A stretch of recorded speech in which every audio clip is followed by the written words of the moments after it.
everyone, welcome to my channel. My name's Pufftastic, but you can call me Puff. So this video is going to be a little different for me because I'm scripting the thing, so don't go as off task. This won't be common for me to script my videos, but I feel like it's necessary this time around. So getting into the video, please remember to like, subscribe and turn on notifications. Anything else important will be slotted in the description below, like my Discord server and Instagram link. This video will be cut up into a few segments: lighting, how colour shows up differently on different backgrounds and lighting situations, how to choose your colours, how to make colours work together in an artwork, those two kind of link, and then how to move on to experimenting with unrealistic colours that wouldn't actually show up in real life, such as how I add blue under some of my shadows in people's skin that realistically just would never happen. Now that that's explained, time to move on to Segment 1, Lighting.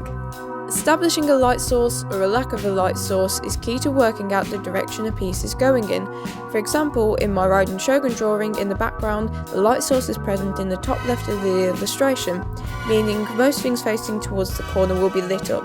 The first step is working out where you're going to be blocking your shadows. So if you're a beginner, I recommend practicing by choosing a light source in any corner of your work and adding a block colour of dark purple, then changing the transparency to 50%. And if you're happy with where you've placed your shadows, check with a friend or ask on a server or a forum if your shadows make sense.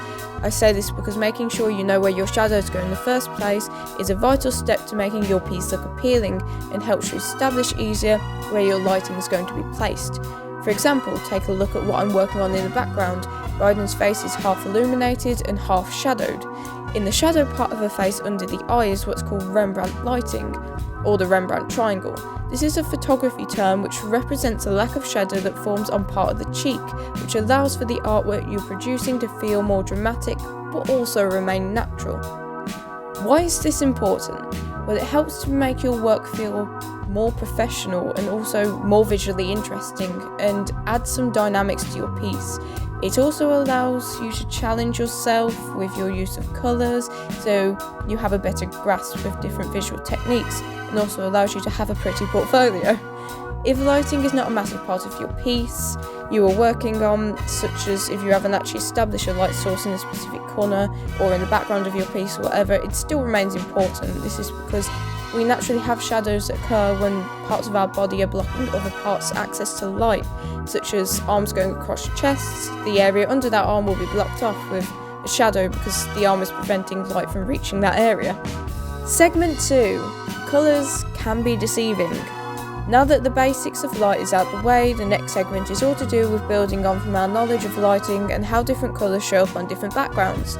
You should already know that when you have a light background and a dark colour, it's going to show up a lot more striking than if you have a dark colour on a dark colour. This you should already know is contrast, and depending on your art style and the style of work you are looking to create or build on, depends on if you're going to avoid contrast in your work or heavily rely on it. Making use of contrast is useful for pieces you are looking to make feel dramatic and feel very visually full. Ways you can create contrast is by having a light background paired with bright colours, having a mixture of deep bright colours and lighter bright colours, and overall playing with light and dark colours in the same piece. What is important to you is establishing off the bat what you want to achieve in terms of a finished piece after the sketch. If you're someone who struggles to create an atmosphere as you go, I recommend adding a layer underneath your sketch and establishing what colours you are going to use, where, and select the colours you'll plan on using in your render. Remember, don't be afraid to choose deeper colours for your skin tones and clothing. When you're actually blocking them on a white background, they can appear a lot darker than what they are, which is something that threw myself off for quite a few times when I was a beginner artist, which is why characters in my old work are significantly paler in comparison to how they look now. This is why I recommend filling in your colours with a light grey background if you're still hesitant. It reduces the deception and allows you to get a better grasp of how the colours actually look. Another way to improve on your colours is by selecting a bunch of artists who you find that you really enjoy what they do, and create a few artist copies or studies in your spare time as quick practice. I recommend doing this with multiple artists, as if someone is particularly stylised, it might hinder your ability to produce a piece without referencing others constantly, which leads to a lack of understanding around what you're doing in the first place. Segment 3. Actually choosing your colours. if you're working with a pre-established character, the first step of this, as you'd imagine, is very easy. For me personally, all I really do is colour pick the character's exact colour and move it around on the colour wheel, usually brighter, and when I'm happy I set it as the base. I always choose colours that allow me to confidently paint over lighter, that are light enough that I can also place shadows over. Sometimes in some pieces I just completely get rid of the block colour that I had initially in the first place. In terms of choosing colours for shading, I always set myself 3 main colours: a highlight, mid-tone and shadow. This is very important.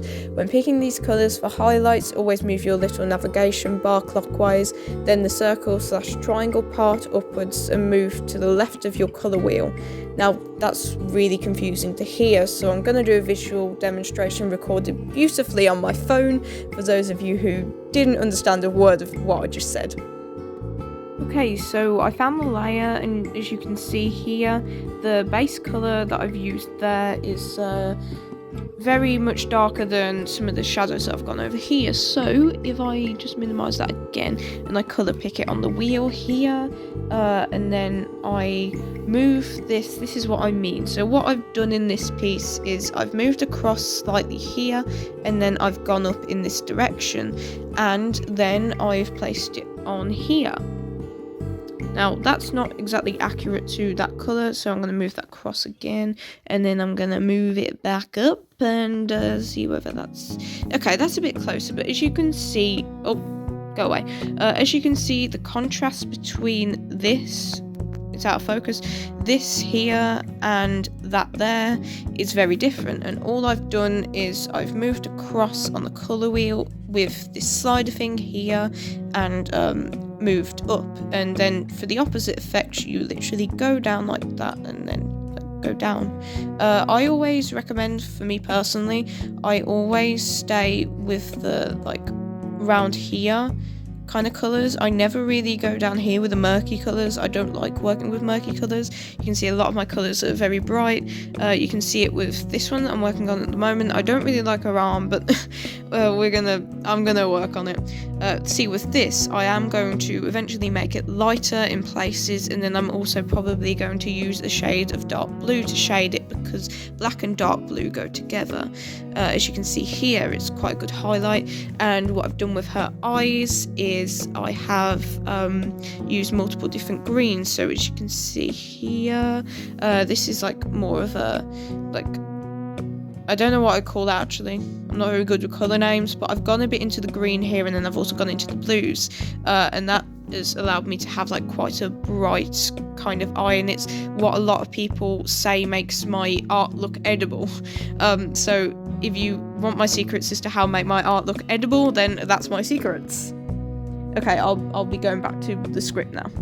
So, yeah, that was ridiculously long, but now that's out of the way, let's move on to segment 4, making your colours actually work together. So now you've chosen your colours, got your 3 main colours established for ease of shading, and now you actually have to make them work together. This is when you begin to actually vary the amount of colours you're using in an artwork. Once again, for example, the writing I'm working on in the background. When it came to her hair shading, I chose to make the illuminated part of her hair pink. This was to dramatise the lighting and overall made sense since it fit the vision I was going for, which was a sort of spring vibe. Pink was a good choice because pink and purple are analogous colours, which means they are next to each other on the colour wheel. After establishing that, I chose multiple shades of pink that could go with the base colour pink I had chosen, along with more highlight colours. This was done to make the hair look more exciting. This part of the process is literally just branching out your shading with the analogous colours along with what you've already learned or previously knew about lighting. By establishing these additional colours, your work should already be coming together very nicely. Remember, this stage is completely trial and error. If you try a colour and it doesn't work the first time, just try again. I'm not the colour theory master, I also do this a lot, and it can sometimes just be down to a process of elimination of what works and what doesn't, but a big part of it is deciding exactly what colours you want to use and the impact you want it to have on the viewer. So finally, we've got to the end of our journey to segment 5, experimenting with unrealistic colours. So this is the final part I'm going to discuss of colour theory based off my understanding of it so far in my art journey. Using a mixture of cool and warm tones as highlights allows to make your work stand out and is crucial to art styles like my own, as they add extra feeling of life to the work. So a little explanation to this. This is based off ambient light, which is using colour, light and temperature to create shadows. Shadows aren't always completely black, and when they are, it's called ambient occlusion, which is something you'll come across in some game settings, as it's what allows for deeper and darker shadows. The lighter bright colours that I use in my artwork, such as in the skin before it meets the shadow, is called subsurface scattering, or SSS. This is because the surface of your skin isn't completely solid and shows blood vessels under it, so it's technically true to life. Making use of techniques such as ambient occlusion and ambient light based off the explanations I've given can allow us to mess around a little more with our colours once we're advanced enough with our basic shading. Using cool undertones on the skin specifically is an exaggeration of realistic undertones that are true to life in mainly fair skin.